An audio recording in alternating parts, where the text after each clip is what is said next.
કે આજે અમે લોકોએ વચમાં હમણાં એક ઇન્ટર્નશિપ પ્રોગ્રામ રાખ્યો હતો અમારી ઓફિસમાં, એટલે જેની અંદર અમે લોકોએ રીલ કન્ટેન્ટ ક્રિએટર્સને ઇન્વાઇટ કર્યા હતા. તો અમે 2 થી 3 છોકરાને અમે લોકોએ 2 મહિનાનો ટાસ્ક આપ્યો હતો અને અમુક ક્લાયન્ટ્સને અમે આપી દીધા હતા.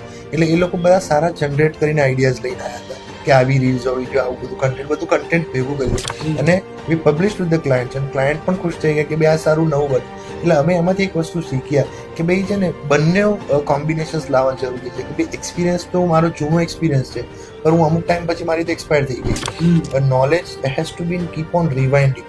તમારે નવું અપગ્રેડ કરવું પડે તો જ તમે લઈ શકો. અને છોકરાઓ પણ અપગ્રેડ થતા હોય છે ને, એ લોકો નવા જેન્સીસ છે તો એમની જોડે કંઈક નવું જ જોયેલું હોય છે.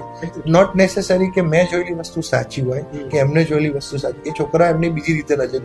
તો that was a hook point. Actually અમને પણ પછી રિયલાઇઝ થયું કે ના, આ વસ્તુને પણ આપણે રોજની વસ્તુમાં નાખવાનું રહેશે.